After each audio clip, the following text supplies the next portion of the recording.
march over from the Earth and Planetary Science Department to the Kennedy School to attend his environmental economics seminar series, which has been going on now for a couple of decades, I think. Yeah, more, yes. More than a couple of decades. So in addition to that, he's also a research associate at the National Bureau of Economic Research, University Fellow of Resources for the Future, and the former chair of the U.S. Environmental Protection Agency's Environmental Economics Advisory Board. He's advised the National Academy of Science, Congress, non-governmental organizations, the World Bank, and USAID, as well as many other organizations. So as you know, and I think one of the reasons you're here is the environment is really a defining issue of our time, and how to address climate change is something that's extremely pressing. The world is attempting to come to some large international agreement later this year in Paris, and we now have an expert here on the economic side who can, I hope, tell us what can an economist do to help address this problem. Great.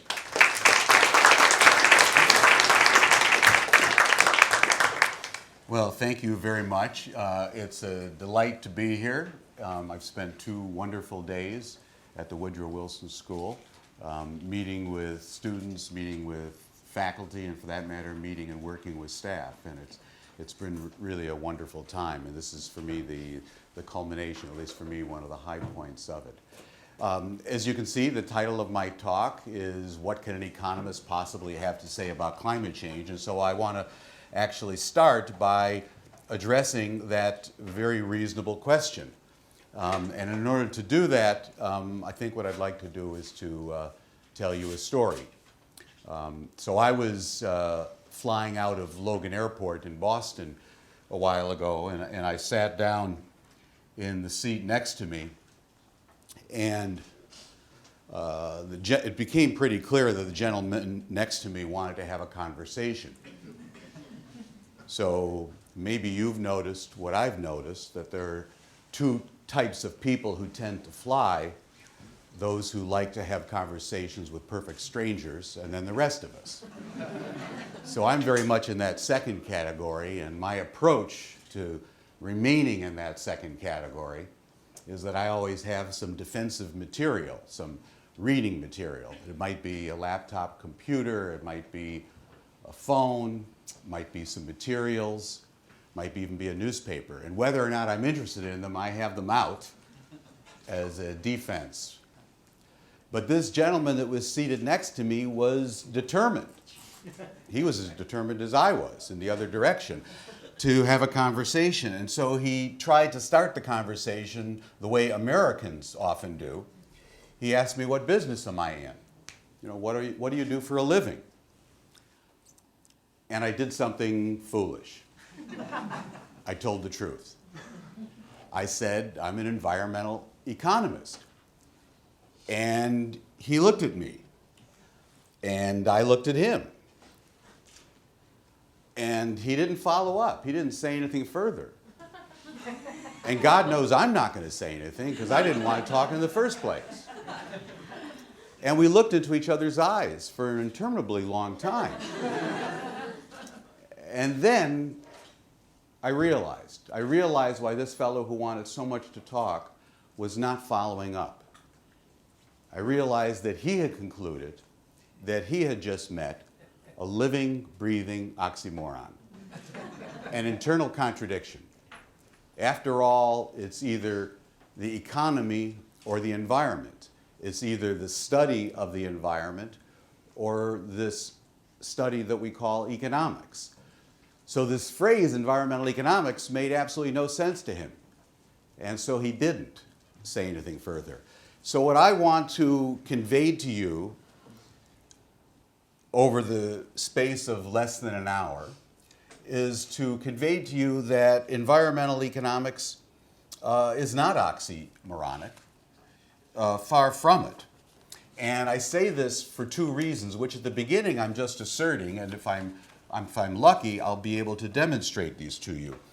The first reason I'm asserting is that the causes of environmental problems in a market economy, such as we live in the United States and now predominate in all but a handful of countries in the world, that the causes of environmental problems in a market economy are economic. They're the unintended side effect of meritorious activity. Meritorious activities carried out by business to produce the products, the goods and services that you and I want, that we buy and use. Meritorious activities by consumers, carrying out a range of activities that are perfectly desirable and sensible, except that those too have unintended side effects. And economists refer to these unintended side effects because they're external to the decision-making of the decision maker, be it a company or an individual. We refer to these as externalities. So if you talk with an economist about environment for even a minute, you'll probably hear that phrase, externality. The second reason why I will assert that environmental economics is not oxymoronic is that the consequences of environmental problems have very important economic dimensions. So if the causes are economic, if the consequences have important economic dimensions, then surely an economic perspective is not only going to be not oxymoronic, but in fact is going to be potentially very useful. In fact, I'll go so far as to say essential for a full understanding of environmental problems. And therefore, because it's not just a matter of understanding, we're here in the Woodrow Wilson School as opposed to the Faculty of Arts and Sciences. Understanding is not enough. We're thinking about action, about doing something. And this full understanding can be exceptionally helpful for the design of public policies, environmental policies, that will be, first of all, effective. That is, rather than simply being of symbolic nature, which many public policies are, or in fact, as you'll see, actually being counterproductive, that are truly effective. That secondly, that we don't shoot ourselves in the foot in the process by making it more costly than necessary, or in the language of economics, that the policies are cost effective, and that therefore they may be more likely to be politically pragmatic. So those are the three effects that can come, I will assert and try to demonstrate to you, from taking an economic perspective. Now, I'm talking about environment in general, but this is especially true if we look at the formulation of public policies in the realm of global climate change. Then this economic perspective becomes even more important. And I say that for a specific reason. And the reason has to do with the science underlying climate change, the very basic science, which leads to the basic economics, which, because of the nature of the problem, has to take us one step further, which is to geopolitics of climate change. So briefly, what I'm referring to, which I'm sure is a review from almost all of you in the room, is the fact that these greenhouse gases, carbon dioxide and the other trace gases, they mix in the atmosphere. Not perfectly uniformly, but they do mix in the atmosphere. And the result of that is that, unlike all sorts of localized air pollutants, localized water pollutants, the location of the emissions doesn't make any difference. It has no effect on the impacts. That doesn't mean the impacts are the same in all parts of the world. Climate change will not be homogeneous across the globe. But that the location of the emissions does not matter. And in economic terms, that's simply, and in political terms, that's then referred to as a global commons problem. And this is essentially the ultimate global commons problem. What that means is that any individual jurisdiction taking action, it could be the region known as the European Union, it could be the country known as the United States, it could be a single state in the US such as California, it could be a town such as Princeton, New Jersey. Any jurisdiction taking action will incur the costs of its taking action, but those direct benefits, which is averted climate change, those benefits are going to be distributed globally. And therefore, for virtually any jurisdiction, it means that the direct climate benefits that that jurisdiction reaps are going to be less, typically tremendously less, than the direct costs it incurs. Even though globally the benefits may be greater, perhaps much greater than the global cost, which of course is the justification for doing something. That's essentially a restatement of the free rider problem that comes from a global commons. issue. It's not in the interest of individual countries, individual political jurisdictions to take action, rather simply to enjoy the benefits of others taking action. So, and that's why international, although as you'll see, not global, not all countries, but why international cooperation is going to be essential, in my mind, and why the highest levels of effective governance need to be engaged. And the highest levels of effective governance in the world are essentially, with the partial exception of the EU, are national governments. So I'm going to start, therefore, by looking at why is it that at the level of national government that policy analysts of all sorts of political stripes, and certainly not just economists, favor national carbon pricing as a sensible and effective approach. And by national carbon pricing, by that phrase carbon pricing, I'm using that as a shorthand for either a carbon tax, a tax on the carbon content of fossil fuels, or a carbon cap and trade system, which would be trading allowances of carbon rights of the three fossil fuels, coal, petroleum, and natural gas. So why is it that there's all this support? It's not because of ideology. It is rather for very practical reasons. The first one has to do with just the overall feasibility. There is no other feasible approach that could possibly provide what I'll refer to as meaningful emissions reductions. And for this country, when I say meaningful emissions reductions, I'm using what is the official long-term US target, which is an 83% cut in CO2 emissions by 2050 below the 2005 level. That's the first reason. There is not another approach that's feasible. Source by source technology standards, performance standards, which have been the conventional approach for environmental protection for most environmental problems we've dealt with in the US going back to 1970, couldn't possibly work because we're not talking just about 150 electricity generating plants. We're not just talking about the hundreds of thousands of large manufacturing facilities. We're talking about millions of sources of emissions. Every manufacturer, every business, every home, every motor vehicle, every backyard barbecue grill. You can go on and on. These are all sources. There are literally hundreds of millions of sources, vastly more sources than there are people even in this country. The second reason is more directly economically based.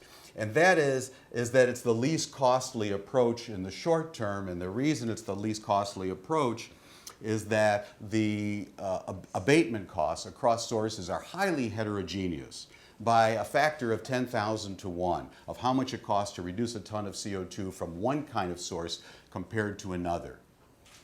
That means that in order to get cost effectiveness, all those different sources have to be controlling at the same marginal cost. A uniform approach through typical regulation, of course, wouldn't bring that about. The third is also economic, but it's for the long term. To achieve the kinds of targets that natural scientists certainly talk about and many governments talk about, it's going to be necessary to bring about a huge amount of carbon-friendly technological change in the long term to bring down costs. And when I say technological change, I'm not simply talking about the diffusion of existing technologies. I'm talking about innovation of new technologies. By innovation, I mean commercialization, taking something from the laboratory to the showroom floor. And even before innovation, it's also going to require invention of fundamentally new and different carbon-friendly technologies. And market signals provide the incentives for all of that to happen. Now, most of the policies that we've had in the world have favored cap and trade as opposed to carbon taxes as the preferred approach. And it's for a variety of reasons, many of which are political, which we'll come back to. And partly it's because of experience. And so I want to take you through a little bit of the experience with these cap and trade policies. Starting with ones which are for environmental pollutants, but not for climate change. They predate concerns about climate change. So the first one that was very important was in the 1980s, and the EPA of President Ronald Reagan, yes, President Ronald Reagan's EPA, put in place essentially a cap and trade system, not exactly the textbook kind, but pretty close, to phase leaded gasoline out of the marketplace. And we phased leaded gasoline out of the marketplace originally because of the fact that the lead was fouling the catalytic converters that are on automobiles to reduce other pollutants. But eventually, it was realized we did the right thing, perhaps for strange reasons, because in fact, those lead emissions had severe effects both on older people in terms of heart disease and younger people in terms of learning disabilities. So the lead gasoline was removed, and it was done with a trading program on lead rights. You and I didn't trade on the lead oxide emissions from our tailpipes, certainly. The refiners traded. The refineries traded in terms of the lead content of the gasoline. And those who could get it out at a lower cost took on more responsibility more quickly, and the others could sort of shave a little bit and do it later. The result is we got the lead gasoline out of the marketplace faster than was anticipated in about 4 years, and it was done at a savings of about $250 million per year in terms of the cost compared to had the trading program not been in place. And given the nature of the gasoline market, most of that was passed on to consumers in terms of the price of gasoline. The second important one also came, you'll notice, from a Republican president, which I'm mentioning that because I'm going to come back to that later, which was the SO2 allowance trading program, which was a policy put forth from the White House of President George H.W. Bush in the Clean Air Act amendments of 1990. One aspect, only one, of that huge piece of legislation was a cap-and-trade system to address what was then called acid rain, to reduce sulfur dioxide emissions, essentially from coal-fired power plants. Turns out that was also another case of doing the right thing for the wrong reasons. It was done to protect the acidification, to reduce acidification of aquatic ecosystems. Later it was understood that the benefits of doing that are not justified by the costs, and that natural buffering meant that the acidification was not nearly as bad and the policy was not having the effect that was anticipated. However, by reducing SO2 emissions, sulfate particulates were reduced, which are extremely important for human health. And so in benefit cost terms, in fact, the ratio is 10 to 1. Now it's probably 20 to 1 of comparing the benefits of cutting SO2 emissions compared to what the costs were. One of the reasons that ratio is so high is that this made it cheap to do it. In fact, it reduced the cost by $1 billion per year on a $3 billion base. So about a 30%, 33% cost savings, very significant. And remember, as a result of making it more cheap to do something, there was politically more ambition to go to a higher level of doing something, which is why environmental advocacy groups, in particular the Environmental Defense Fund, was very supportive and worked closely with the White House to put that in place.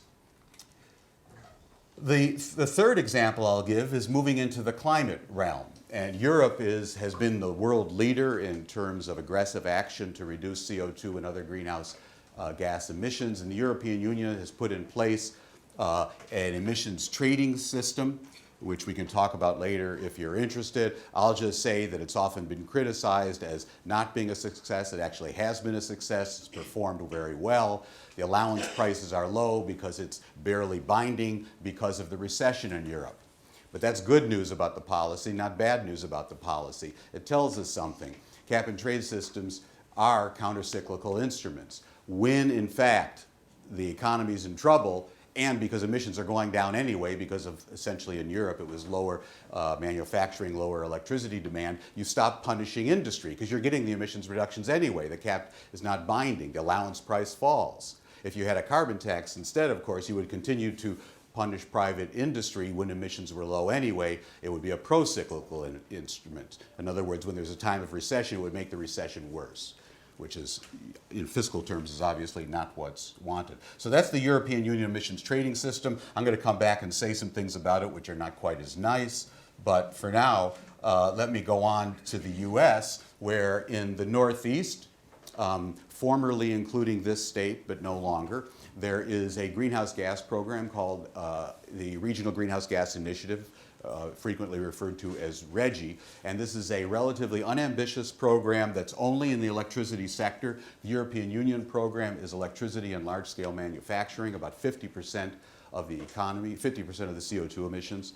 RGGI is much less ambitious, and it's also very unambitious because they wanted to keep the allowance prices low. They wanted to keep the allowance prices low because if the allowance prices had been high, if it had been binding seriously, if there had not been a recession, if we had not had the opening up of cheap natural gas, all of which led to emissions going down tremendously, then in fact there would have been tremendous leakage of emissions and of electricity generation from New York State to Pennsylvania. Picture that very, very long border. New York State is within the program. They're driving up their cost of electricity generation, which is the idea with this. Right across the border is Pennsylvania. They're an observer, not a participant. Cheap electricity is available. We have an internet-connected grid. What do? You, of course, import electricity from across the border, so relocate the emissions. It's not one for one, but about 50% leakage, which is, as leakage goes in these things, is very, very serious. So that's what the best models predicted if it had been binding. The last one, which I'm going to talk about a little bit because I find it particularly interesting, so I put it in italics here, is a California state policy, the Global Warming Solutions Act of 2006. You know, for a global commons problem that I said even a country on its own can't deal with without international cooperation, only California will have the chutzpah to say it's the Global Warming Solutions Act, but that's what they call it. Others refer to it by the statute, which is Assembly Bill 32, so AB 32. And I'm going to talk about that a bit because it's very aggressive. It's the most significant climate policy right now, you could say, in the United States, one of the most significant in the world. California is, after all, you know, in the top 10 of sizes of economies. We're at a country, so it's quite important. And it has lots of interesting attributes, some good news and some bad news. So I want to share that with you to make a few points from an economic perspective. So it's a broad and very ambitious policy. It would cut greenhouse gas emissions to the 1990 level by 2020. That's much more aggressive than what the federal legislation was that we'll talk about that didn't succeed. It's not as aggressive as the policy in Europe, which would cut 2030 emissions 40% below 1990. But given the economic growth that did not take place in Europe but has taken place in California, this is a very significant target compared to what business as usual emissions would be in the target year 2020. There are lots of parts to it, which I'm going to come back to a bit: energy efficiency standards, renewable portfolio standards, something called a low carbon fuel standard that addresses that regulates refineries, and the cap and trade system. And the cap and trade system is what I want to say a bit more about and share with you. So this covers 85% of the economy. The 15% that's left out is agriculture and then some small sources of various kinds. But it covers electricity generation, or actually in the case of California, electricity imports, since they import 50% of their electricity. It covers large manufacturing. It covers some small manufacturing. And it also covers motor vehicle fuels, which of course in California are a very important part of the story. They started out by giving away the permits for free for political reasons, and they're using increasing auctioning over time, so selling them, so that firms are buying these from the state government. It's been a huge source of revenue for the state. And we can talk about that too if there's interest. I'm going to put aside the price collar for the time being, but mention that there's a very important concern that always comes up with environmental policies and certainly with climate change policies. When any country or state or anyone wants to put them in place, aren't they going to hurt our competitiveness, our economic competitiveness? Because suddenly we're going to be making it more costly to produce goods and services in proportion to their carbon content, implicitly, in our jurisdiction compared to our competitors in other jurisdictions. So the US worries about this vis-a-vis China. California can worry about this vis-a-vis other countries as well as other parts of the United States. So frequently there is some kind of protection put in for sectors of the economy which are highly energy intensive and trade sensitive. In other words, you wouldn't put it in for electricity. It's obvious electricity generation is obviously highly energy intensive, but it's not trade sensitive, right? Because you can't. We're not going to sell electricity internationally. But for those sectors of the economy, and if you want an example, think about Portland cement manufacturing that are highly energy intensive in their production as well as process emissions and very trade sensitive. We compete with Korea, in the United States we compete with Korea, China, Japan for cement production. Even though it's a bulky commodity, it's still, there's tremendous competition. So there are some provisions which I'm going to show you for trade sensitive industries because it's interesting economically, I think. So let me just go through some lessons. I'm not going to say any more about the policy, but I just want to turn to what are some lessons that have come from this. The first one is that carbon pricing is necessary for the reasons I said earlier, but it's not sufficient. And that's because there are other market failures present other than this environmental externality. And those other market failures cause it to be the case that prices aren't perfectly transmitted. So even if we have the right carbon price, not all the right things will happen. And an example of this, which I've offered here, is what economists call a principal agent problem, and it refers specifically to renter-occupied buildings. They could be commercial, they could be residential. And what it's referring to is that if you're, for example, if you're renting an apartment, and you pay for the energy cost, which is typically the case nowadays. You're renting the apartment, you pay for the energy. You don't have an incentive. Even if energy was priced right in carbon terms, you don't have an incentive to put the efficient amount of insulation in the walls, even though you'd be the one saving the money, because you're not going to live in that apartment forever. And when you move out of it after 2 years or 10 years or whatever it is, you're not going to take the insulation out of the walls and sell it on the secondary market. It would command a zero value once the time you actually took it out of the walls. So you don't have an incentive to do it. Well, you might say the landlord, what about him? He has an incentive to put in the insulation. No, he's not paying the energy bills. So there's this principal agent problem because of that. And so even with a perfect system of carbon pricing, that would be a sector, that would be one area of emissions reductions which wouldn't be reduced through the pricing system, and we do it instead with building codes, for example, zoning, and a variety of other more conventional approaches. So the point is that some specific non-pricing policies can be complementary to a carbon pricing regime.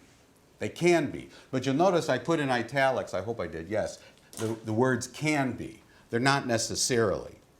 And that's because some complementary policies, what people call complementary policies, they conflict rather than complement.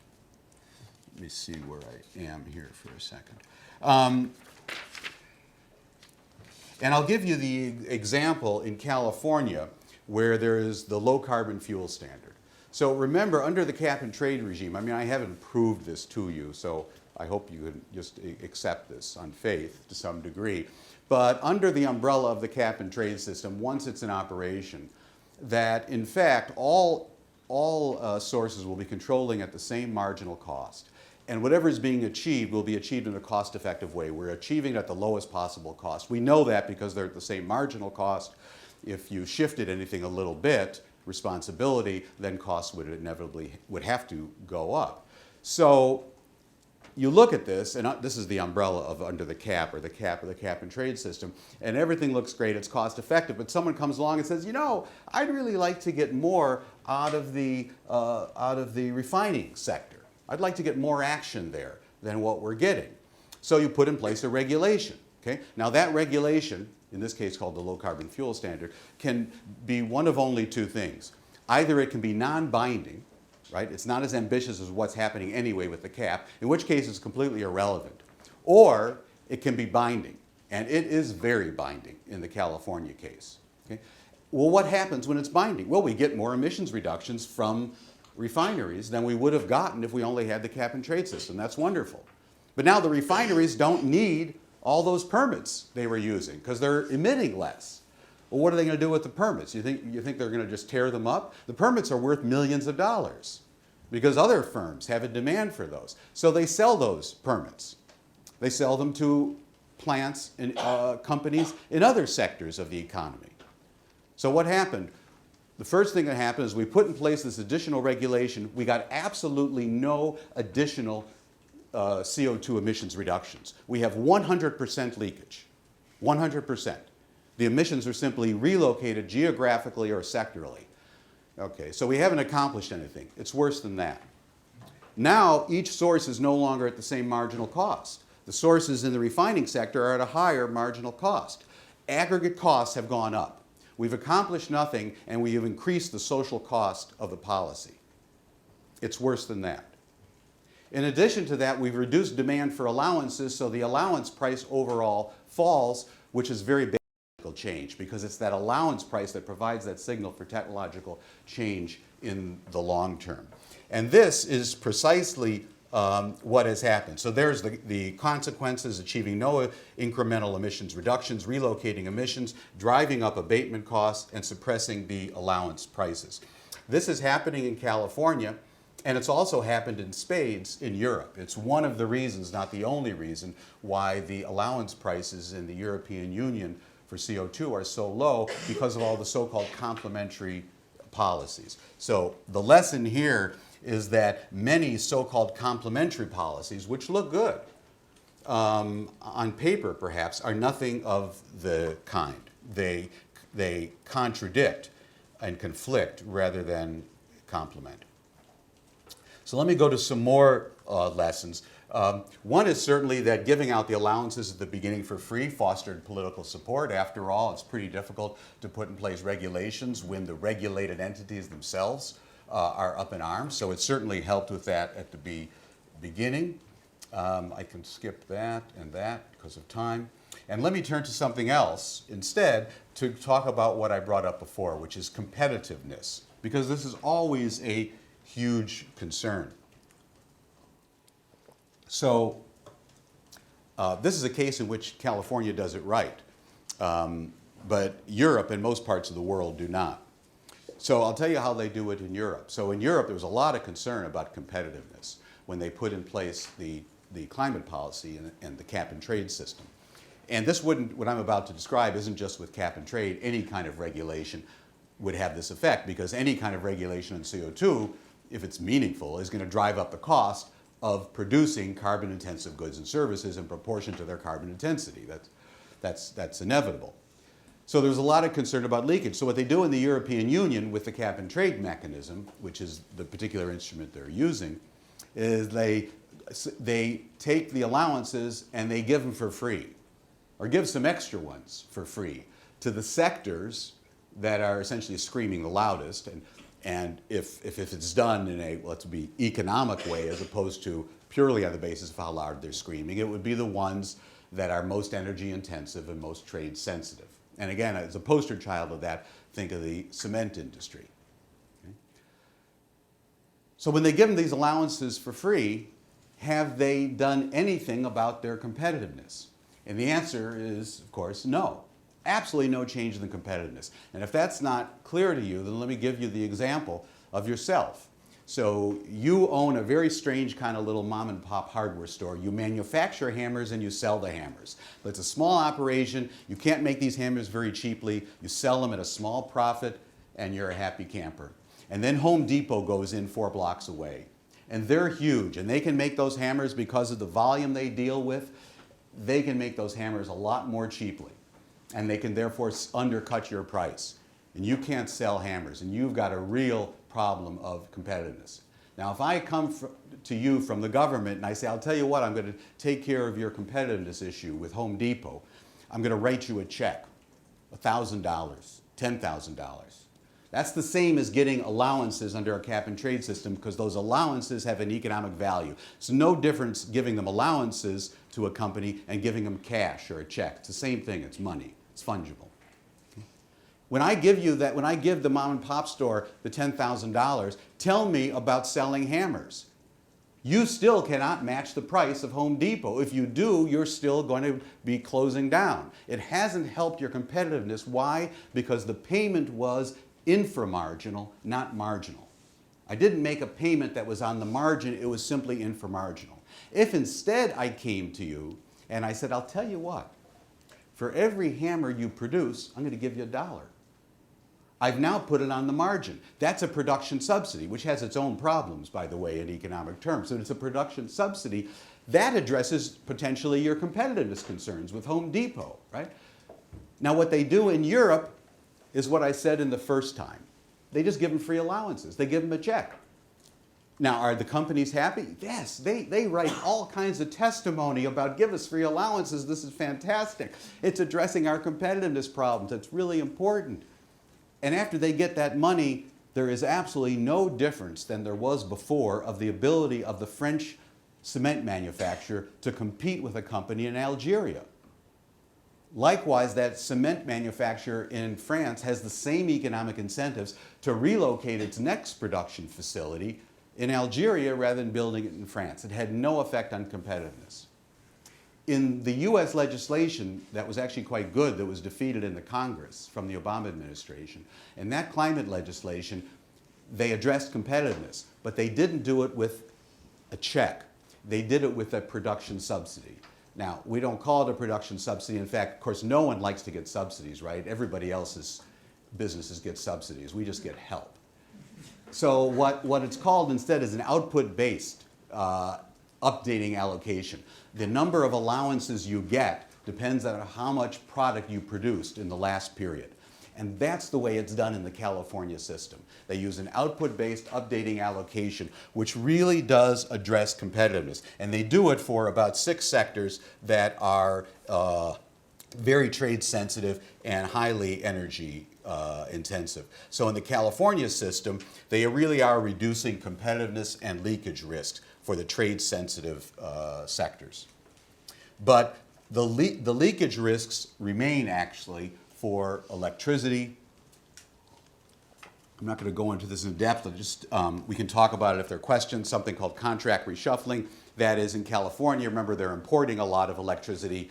So if some company in electricity, they regulate, obviously California cannot regulate companies in Nevada. That would violate the US Constitution. So California can only regulate companies in California. So they regulate the first seller of electricity. And they say to the first seller of electricity, I want you to buy green electricity from Nevada. So they go to the Nevada company, they say, yeah, we'll start sending you green electricity. They get, meaning from more renewable sources or less coal, more natural gas. They get this green electricity. Of course, you can't tell the difference. An electron's an electron. They get it, but well, what happened to that brown electricity? It just goes to another customer out of state. So that's called contract reshuffling. And that's very, very hard to deal with. It's a big issue now in California. Ultimately, for that and other reasons, the only way to really eliminate these competitiveness effects, the emissions leakage, the jobs leakage, the economic leakage, as well as the emissions leakage, is through broader coalitions of action. And that's going to mean more international action, and for California, it also means more national action within the US. So I'm going to now turn to national climate policy, and then if we have time, I'll turn briefly to international climate policy. So back in the national context, carbon pricing is a very controversial, hot-button political issue, largely because it makes the costs transparent. It doesn't hide the costs. Conventional regulatory approaches, which are actually more expensive, do a wonderful job of hiding the costs. And so cap and trade has been easily associated with the T word. And in fact, in Washington, conservatives and coal state Democrats successfully demonized cap and trade as cap and tax. This antipathy by conservatives, and this is why I mentioned this earlier, is ironic given the experience. Namely, the first cap and trade system for leaded gasoline came from Ronald Reagan. The second one for acid rain came from President George H.W. Bush. The third one, which was called the Clean Air Interstate Rule, long story, came from President George W. Bush. Cap and trade, in my view, is collateral damage of really policy debates about climate change per se. And I would argue, I don't have time to go into it here, but that the vociferous ideological debates in this country we hear about climate policy are themselves a consequence of something that has nothing to do with climate policy, namely dramatic political polarization. So for all these reasons, a meaningful national carbon pricing policy is unlikely in the foreseeable future. So does that mean there won't be any U.S. climate policy, just sort of these state ones? And the answer to that is no, because there already are. And I'm going to take you through just one of them that's in action right now, because we can look at some perhaps interesting numbers. There was a cascade of events, of political events that took place as a result of a U.S. Supreme Court decision in 2007, which required EPA to consider the regulation of mobile sources of carbon dioxide emissions.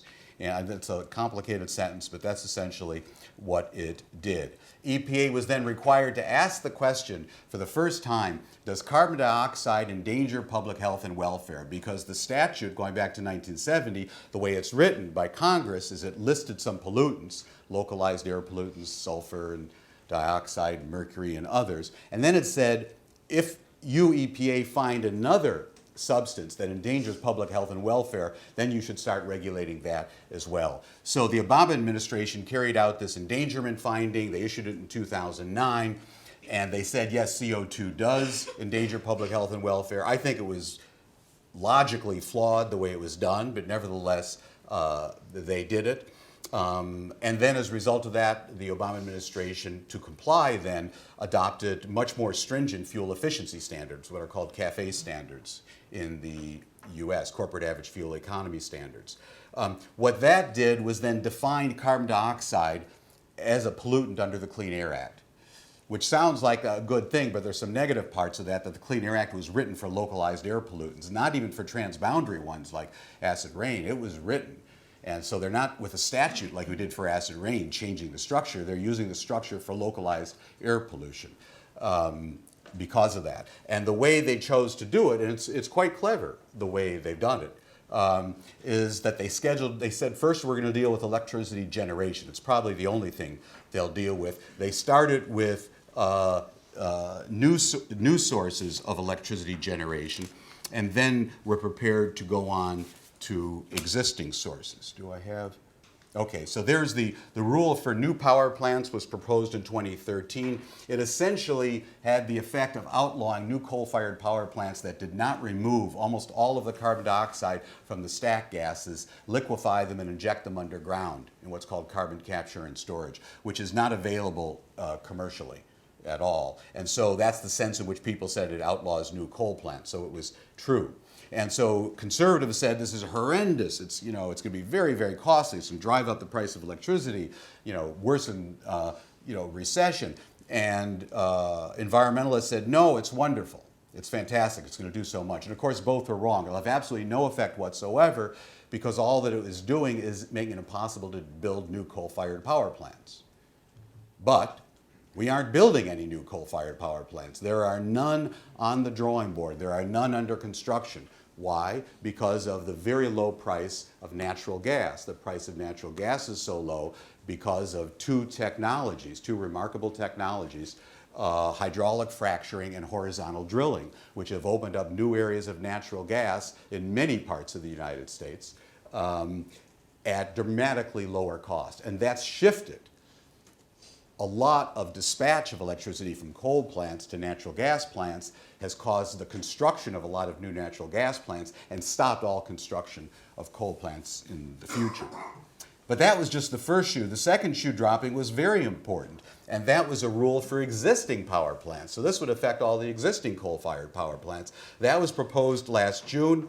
Overall, across all the states, on average, it calls for a 30% reduction in emissions below the 2005 level by 2030. It is the nature of it under Section 111D of the Clean Air Act is such that it's states doing all the implementation. And the rule facilitates, by giving a tremendous amount of flexibility to the states, the possibility of cost effectiveness. It doesn't require cost effectiveness. The question I want to ask with you is it efficient? In economic terms, that would be not just are we minimizing cost, but are we maximizing welfare? Now, that's very difficult to examine for a variety of reasons, so I'm going to look at a weaker criteria than that, and does it enhance welfare? Does it make the U.S. better off? So that's the question I'm going to ask. That mean that's an improvement in welfare? In other words, are the benefits to the U.S. greater than the costs to the U.S.?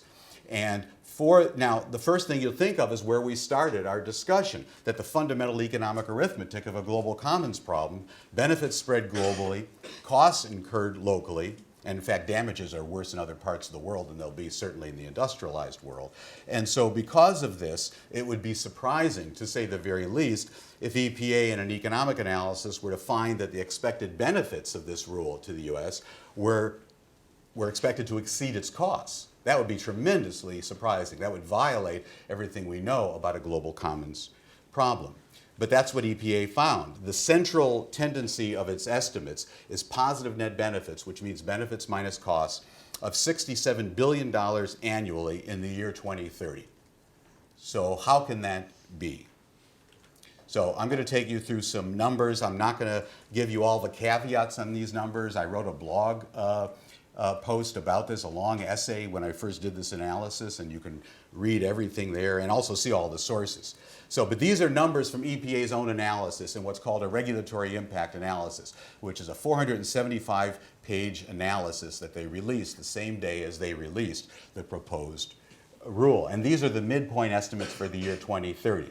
So the first thing you can see here, I'll point at this one, but look at whatever screen you like, of course, is that they estimated the climate change benefits to be about $3 billion per year. These are all in billions of dollars.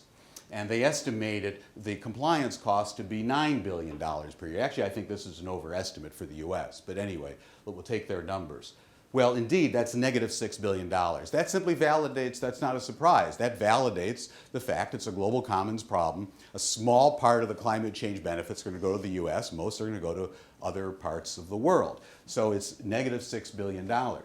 But they did something in this analysis, which in the history of regulatory impact analysis, which goes back to the administration of Jimmy Carter and every president since then, hadn't been done until the current administration, is that they don't just look at climate change impacts on the US for this US regulation, they look at them globally. Okay? And if you look at them globally, since the US benefits are essentially 10% of the global ones, now we have $31 billion of benefits, and we have therefore positive net benefits, the difference between benefits and costs, of $22 billion. So they get positive net benefits by doing something which is quite unusual, and I'm not taking a side of what's ethically right or wrong, or even legally right or wrong, since I'm not a lawyer, but it's an interesting departure. Now, obviously, the argument for doing this way is if you do it this way, you're simply validating the fact it's a free rider problem. On the other hand, for other issues which we look at with regulatory impact analysis constantly in the US government, this is at OMB in Washington with both administrations of either parties. If we're putting in place a law or regulation that's going to help the US shoe industry, that's where the benefits are going to be, and it's going to hurt the Italian shoe industry, do you think our economic analysis subtracts out the negative impacts on Italy? In fact, even for that matter, when we did the regulatory impact analysis of the acid rain law, the Clean Air Act amendments in 1990, we didn't even include the benefits to Canada, and that's where they're going to be the largest benefits, was reducing acid rain in Canada. It's always been US territory. So this is something of a departure. But that $22 billion doesn't get us to the $67 billion that I said they found. So how did they get that? So there's the 22. They look at co-benefits, because remember, what this law will mainly do is result in less dispatch of electricity from coal-fired power plants, therefore less burning of coal, and much less more rapid retirement of existing coal plants, because we'll have accelerated investment in mainly natural gas, but also, depending upon how it's implemented, possibly in renewables.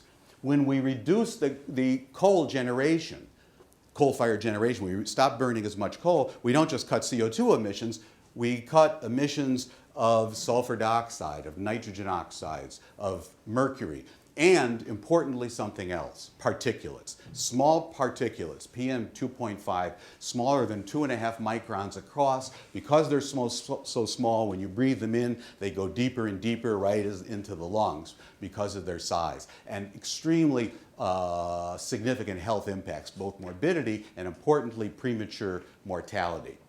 So looking only, the numbers I'm going to show you are only for particulates, not for any of the other local air pollutants that are also reduced. When they look at those, and these are all going to be local, because these are localized air pollutants. The CO2 goes to the upper atmosphere. These other pollutants do not. They find $45 billion of benefits using conventional EPA modeling that's been used, for years for monetization of health benefits, coming up with $39 billion of positive net benefits. And then if you combine that with the global, it'll still be 45 because it's all the US. So on the health, it doesn't matter. That's the $67 billion number. Now, I'm not trying to make a political point with this. In fact, I'm not even going to draw a conclusion from this. You draw the conclusion you want. I'll tell you, though, that when I put this analysis up on my blog, at my blog you can make comments. As long as it's not bad language, I accept the comments, and which means I don't accept quite a few of the comments. And some of the comments came in from conservatives and climate skeptics and the like. They said, look at this. Harvard professor Stavins, he's shown that what the Obama administration is proposing makes absolutely no sense whatsoever. It's going to screw us. It's just stupid. And then other comments came in that were from people on the liberal side of the spectrum who were favoring climate policy, and they said, God, thank God, Stavins has finally done the analysis so we can see what a fantastic policy this is. And I'll leave you to decide. But the important thing is that looking at the economics provides a tremendous amount of insight. I think that otherwise you can lose. Now, if I'm not incorrect, are we close to when you'd like me to wrap up or no? You tell me. Because I can skip material or not. We wanted to end at the quarter of? Yeah, quarter of. So, Q&A.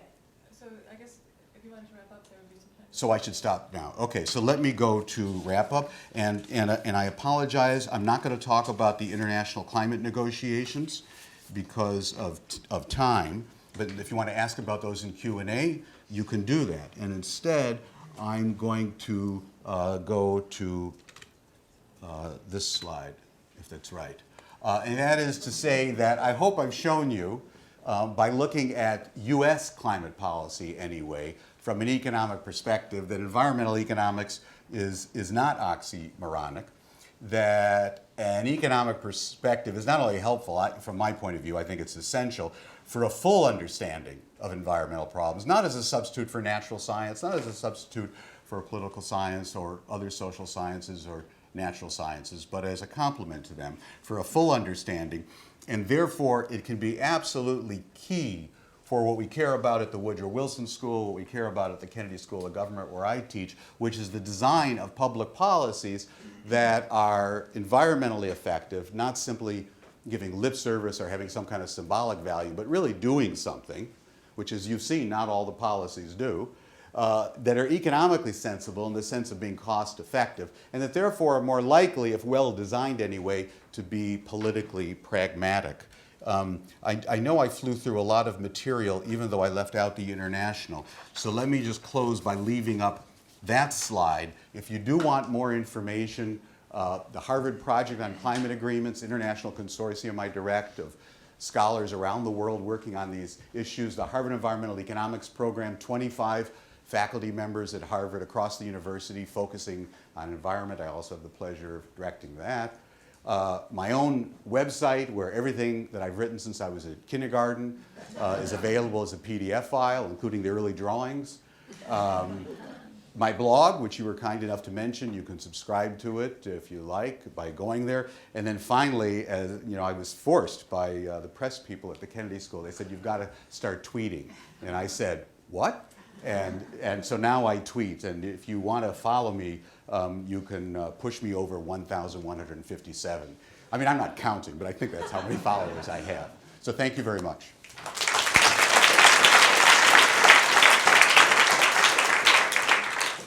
Well, thanks so much for that great talk. The floor is open for questions. I'm sure you're able to take your own. Yes, right in the back there. I feel sort of strange because I'm going to see for dinner too, but I have a question I think other people are interested in. I'm wondering if there's a welfare loss with the U.S. policy, because also they assign numbers for states. And like some states, it would be cheaper. And instead of like letting them trade, they just said like, okay, this Yeah. state has to, you know, get to this target, this state has to get to this target, this state has to get to this target. So, What if that caused welfare loss too? So when I said that it could, because of the flexibility, it could be cost effective, I meant it. So first of all, the proposed regulation, which is going to be changed tremendously as a result of 4 million comments, is going to be changed tremendously. It allowed for multi-state plans, and it provides a very strong incentive to do a multi-state plan rather than a state plan. In addition to that, the revised regulation, something a lot of us have commented on. I had an article in Science magazine with some other economists giving our own little pitch on this, is that EPA would find that states can get credit for reductions that they facilitate through finance or other means in other jurisdictions, other states. Whether or not they'll also include in that a comment about international is probably less likely, because it would be tough under the Clean Air Act to get away with that. But under the Clean Air Act, they can allow it.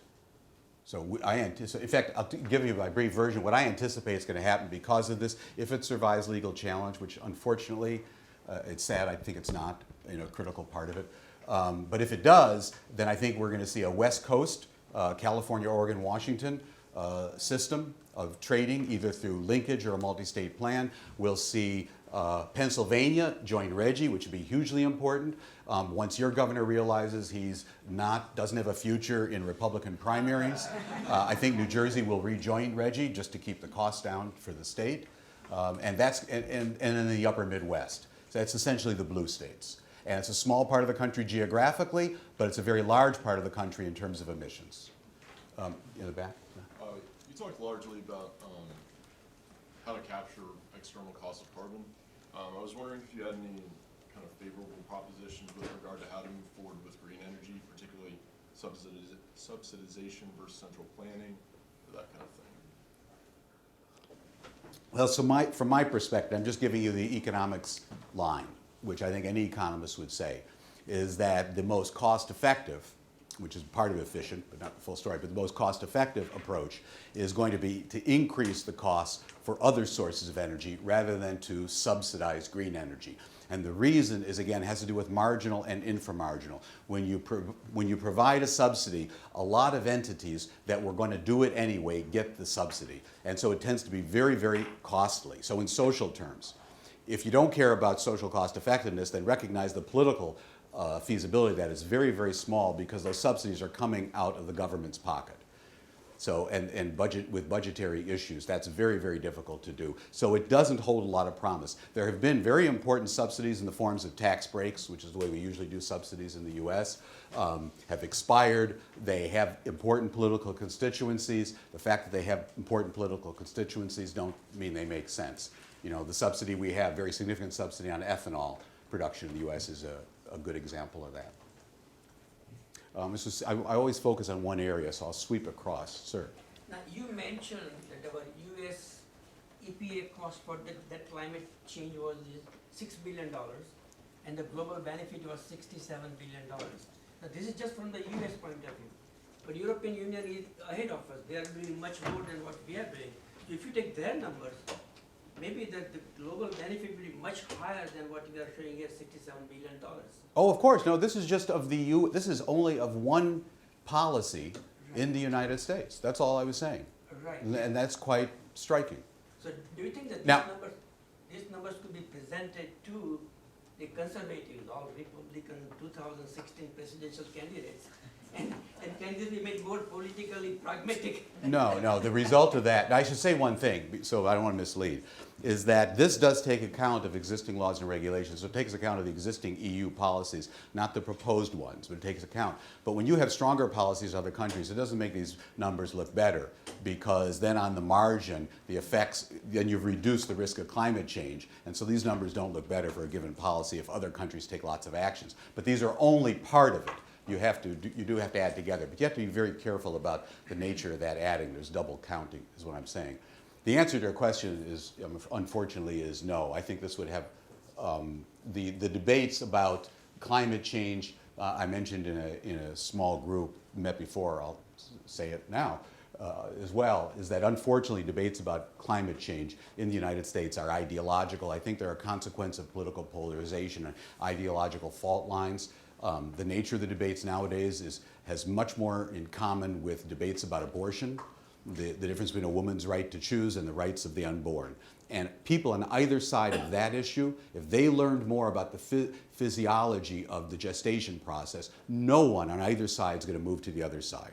Right? It's an ideological issue. It's not about understanding the problem more. And I think that's the case with climate change. And I'm saying that not just about people on the right, by the way. I'm saying it about people on the left. This is an ideological issue. It's become that.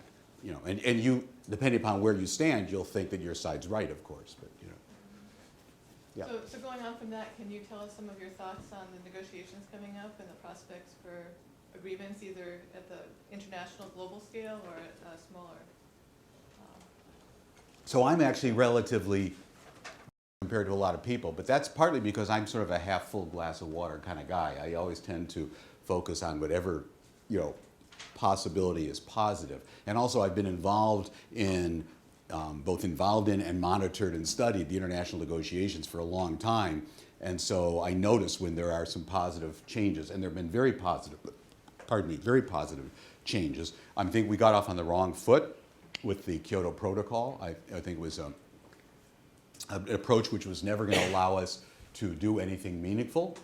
And the approach that's now being taken, that started in Copenhagen, but then it was accelerated in the Cancun negotiations a year after that, and then it was accelerated in Durban, South Africa, the Durban Platform for Enhanced Action, and now going into Paris in this year, in December, is an approach which is very different than Kyoto, and it's an approach which I believe is going to be much more meaningful. We have already gone with this approach from the Kyoto Protocol's second commitment period of covering 14% of global emissions, which is Europe and New Zealand. And that's what's covered.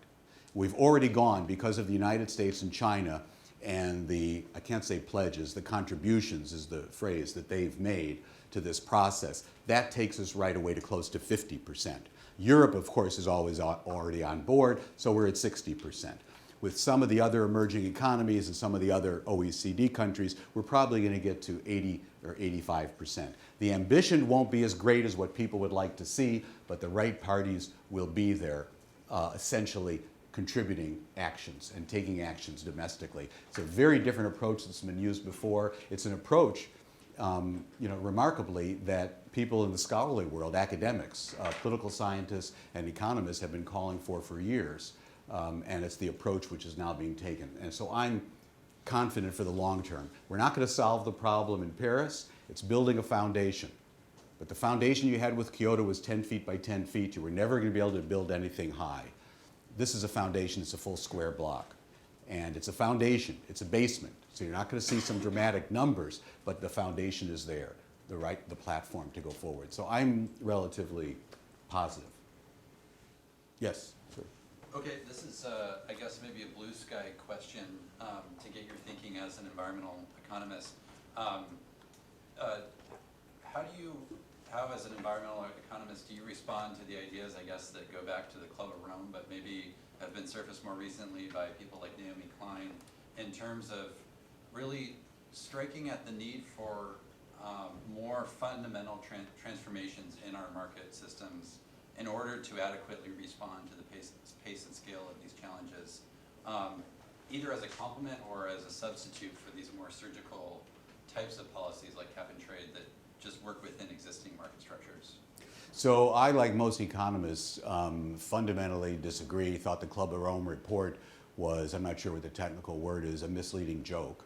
But the one good thing about the Club of Rome report, as well as the more recent version, is that the Club of Rome report actually precipitated some really great economists to get interested in natural resources and to do some work in order to refute it. And it was done, and they just ignored price effects. It was just really silly. It would be as if you got together a bunch of economists to do nuclear physics. You know, stay away from that, right? And this is similar, but they weren't economists. So that's the thinking. In short version is that the only people that have any political authority in the world right now that talk about fundamental restructuring of the economy, abandoning capitalist economies and the like, in order to address the global threats. In fact, they use the phrase the global threats to Mother Earth, are the socialist economies of Bolivia, Nicaragua, to some degree Sudan, Cuba. These are an important coalition actually in the international negotiations. And for reasons that have nothing to do with climate change, that are perhaps meritorious, they object to the world economic order. And so what they talk about is that all these different policies that people are talking about, whether it's something dramatic like carbon pricing or it's some technology standard, they don't do anything. What you have to do is you have to restructure, eliminate capitalism. And I left philosophy as an undergraduate type. So. Anything else? I want to end on something more positive than that. Come on, yes. Many climate policies and like the California Global Warming Solutions Act, one of the main bullet points is energy efficiency standards. Yes, yeah. There's been some literature coming out that these actual energy efficiency standards aren't actually leading to a reduction in energy consumption. That's right. Do you have any comments on perhaps their efficacy?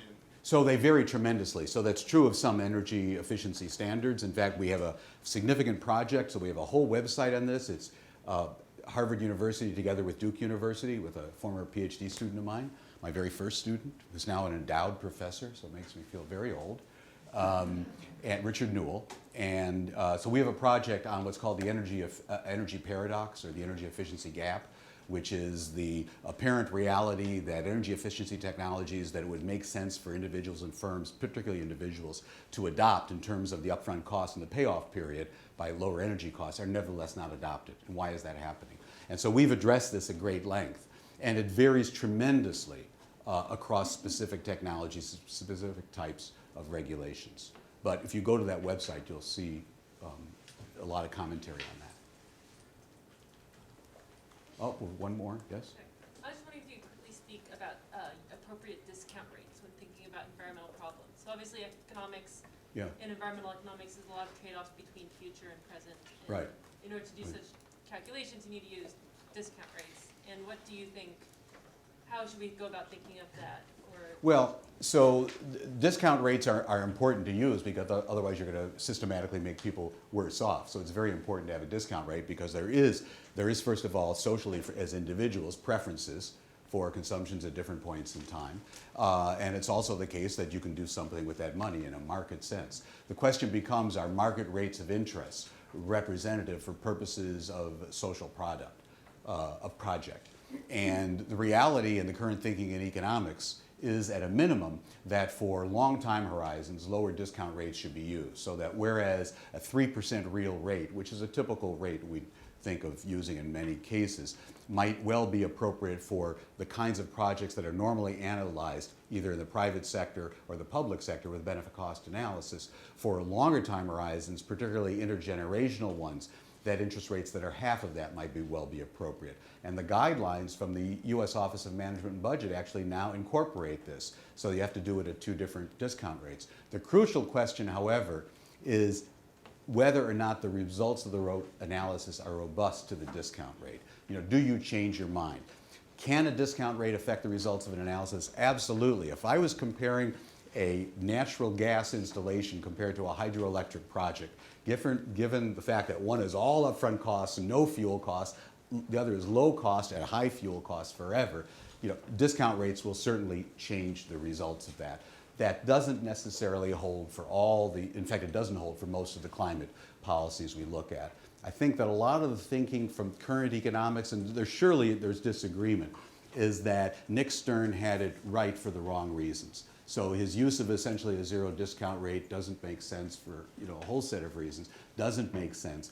But because of the fact of the importance of taking account of uncertainty and recognizing that there are some positive feedbacks, positive not in the merit sense, but positive in terms of making things worse, that there are positive feedbacks, that uncertainty can multiply and therefore give you the situation in which the probability distribution of climate damages, looking way off into the future now, the probability distribution is one which has a fat tail, right? There's what we expect to happen, agriculture is damaged by changes in precipitation, and then there's way off in the tail these very small probability but very large consequence events. And for reasons in terms of positive feedbacks, that might be a fat tail. And the result of that can be, if you think of the climate problem as Bill Nordhaus has for 30 years, is if you think of it as an insurance problem, right, then that's what a climate policy is taking out an insurance policy. And so a lot of the work, Marty Weitzman, my colleague at Harvard I teach with, and others, would argue that the kind of analysis that comes out of that is not that far away from what Nick Stern said in the first Stern review, but it's for different reasons. You know, if you're in the real world, who cares? But if you're an academic, it makes all the difference why you came to that conclusion. So it's a significant discussion. Should we stop? Well, I think that's a more positive note. Thank you. Yeah, that was. Thank you.